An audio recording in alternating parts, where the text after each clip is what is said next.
Hello again, YouTube and Facebook. Thank you so much for tuning in. If you don't immediately jump into my live, just go back to the beginning, and check out everything. I'm not going to be here for too long, though. I'm pretty sure you guys heard the news early this morning. The Shade Room broke the news about Jonathan Wright, and they broke the news about him being arrested.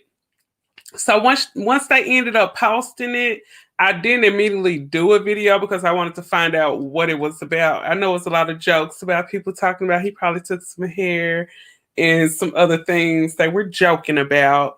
But I finally ended up just sitting around waiting, and they came with the update about Jonathan Wright. So here we go. So it says here, and shout out to the Shade Room. So it says exclusive Jonathan Wright arrested for outstanding warrants due to not returning a Maserati loaner. As you guys know, a loaner is a rental, aka rental. So he ended up getting arrested for not returning the rental. I don't know, maybe he has some extra stuff to do, but you guys know if you got to haul those people car, you're going to have to let them know, hey, I want to keep the car for a couple of extra days. So I'm guessing Jonathan did not do that. And it says that we're told that we will be back with this tea on the situation, and the tea is piping hot. We reported earlier that the celebrity hairstylist Jonathan Wright, you guys know he did used to do Megan hair. I believe he still does it. I believe. And then it says that he was arrested on theft charges, and now we have the details on what went down. So, according to the source close to the situation, and I believe this was one of Jonathan's homeboys, or it was someone that probably rode in the car with him. It ain't no telling.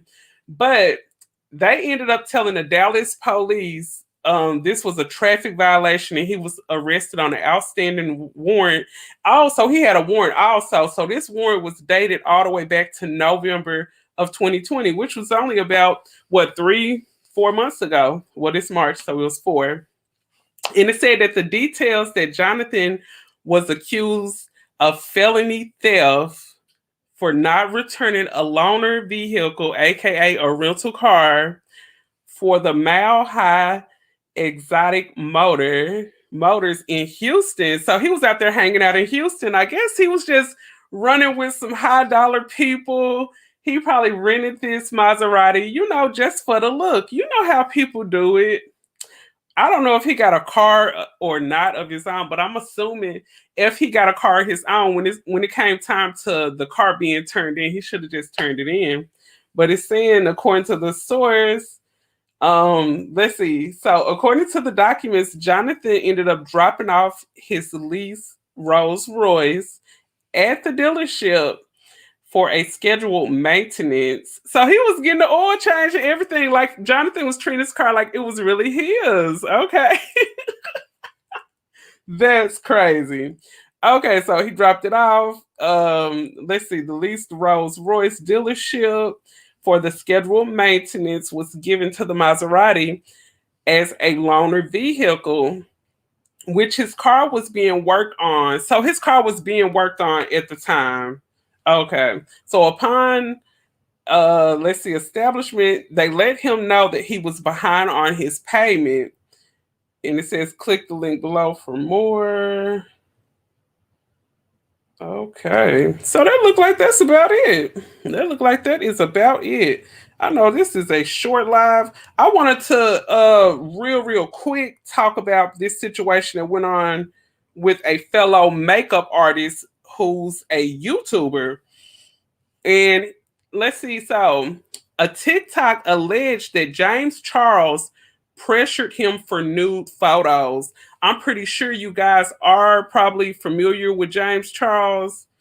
He is like a very popular makeup guru on YouTube. So it's saying here a TikToker that goes by the name of Uzi. He detailed he had ended up reaching out to Charles on Instagram after it was around the 2019.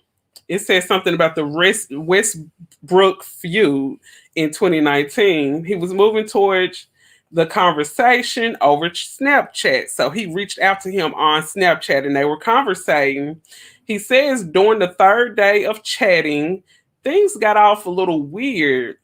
Charles had allegedly initiated and said that he wasn't looking for anything. He claims that Charles asked him for privacy pics. They say a different thing in this article, but he asked the young boy for privacy pics, and he didn't really seem to give a s about him opening up about his struggles and his anxiety and his depression. So it looked like this young gentleman, Uzi from the TikTok, he was just reaching out to Charles. Like James, he was reaching out to him just to kind of express himself and talk about some things that he was going through with anxiety and depression. And he said that he was previously in a very toxic relationship. He knew I was vulnerable, he says. And that's what happens when you have these young kids all over social media. They're DMing people, they hitting people up on Snapchat. They're young, they're vulnerable, and people take advantage of it. Let's just keep it real. People take advantage of young children. And that's why, it's very important that parents pay close attention to what their children are doing on the internet. And it says he also previously sent a Snapchat message to Charles, appearing to be pressuring him to go into the bathroom and take nude photos for him. The other allegations against James Charles on Friday, another one.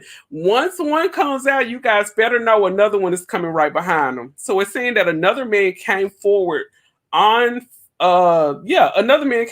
with accusations against Charles as well. The tweets have been deleted, but this person ended up claiming that Charles, he was only 17 when he was introduced to Charles. He ended up introducing himself. And it says that while nothing sexual happened, he put that in parentheses, he thought it was weird that he kept flirting with the minor. So it's saying here that he knew that this one guy was a minor, and he flirted anyway. You guys make sure you please follow me on Instagram, because I usually post everything that I'm going to talk about. So I'm really reading off this post that I got on Instagram. You guys make sure you follow me on there. And it says that another accuser, so there's a third one. This is insane. A third accuser.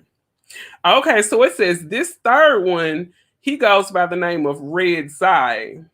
And that's hashtag on Instagram. He's hashtag REDZAI. And he's also that same name on TikTok. So he claimed on Friday that Charles sent him unsolicited news and pressured him to send him news, even after telling him that he was only 16 years old. Charles issued a statement about the allegations, saying that they are completely false. So that's what Charles ended up making a statement about. I don't know if Charles was with his lawyers or he got up by himself. But it says down here, January, another man alleged that a TikTok Charles befriended him on Snapchat, and then he sent unsolicited. So all three of these people are saying the same thing. It's sounding like a pattern when it comes to Mr. James Charles. You guys, I don't know if you guys follow him on YouTube or what, but just being honest, I have got some of the best makeup tips from a lot of guys on YouTube. But yeah, it just sounds like this a pattern. And you know what we say, everybody ain't lying on you. Everybody not lying. Everybody is not lying. What do you guys think about James Charles? What do you all think about Jonathan Wright? He out here flossing, swinging wide in these people rental cars and not taking them back. Oh my goodness, you guys! Like, I got a birthday trip coming up, NBA All Star Weekend in Atlanta this weekend. We celebrate my birthday, so I'm gonna make sure I vlog it. If you guys have not, please make sure you hit that subscribe button so you won't miss a thing. Make sure you tap that notification bell and click all. And please, please make sure you go over to Instagram and hit me up at Katie Talk 101. Make sure you hit me up for all the tea. I always end up posting a lot of stories on there before I actually do them. If you go over there and follow me right now, you will see the same. I think it's like almost the same picture that I got on YouTube. Hold on, is it? No, but you can look over there and see. Once you pull up Katie Talk 101, you will see my picture. But there was also a story here, and I'm just gonna gently breeze through this story. It's a kind of sad story. I guess I'll say that one for last, I guess. Okay, so a female Call of Duty player, she was allegedly murdered by a male gamer who shared the video online. Oh, wait. And her name was, I think her name was Alves Costa. So that's the guy named Alva Costa. So he ended up taking the life of this Game of Duty gamer. You catch the rest of that. I don't think I did a video about it, but I probably will have one coming soon. Later on, I'm on a vacation right now, so I will be available to go live. Let's see, it's about two something. So most definitely it'll be probably about between 9 and 11. But please make sure you hit that subscribe button, notification bell. So when I go live or post a video, you will most definitely get a notification. But you guys, I mean, just leaving here, one thing I can say: if you have children, especially preteen children, teenagers especially, if any of your children are on the internet, please make sure you at least check their phone. I mean, when I check my kids' phone, they're not always beside me. I'm just like, hey, let me get your phone. Or sometimes when they sleep, I'll go through their phone. You got girls out here going through their man phone. Y'all need to be checking your kids' phone because you'll probably run. I'm not wishing this on anybody, but just looking at this story of James Charles, this makeup guru, how he sit here and coerce young boys to send him nude pictures and stuff like that. That's what we gotta be on the lookout for. People like this. Because just because we think straight, everybody else don't think straight like we do. So most definitely let's keep an eye on them kids' phone. Thank you so much for tuning in. Make sure you guys hit that like button, subscribe, and become a member of the Talk Nation family. And I will see you later on tonight, most definitely. And I am signing out. Katie Talk 101. Love you, YouTube.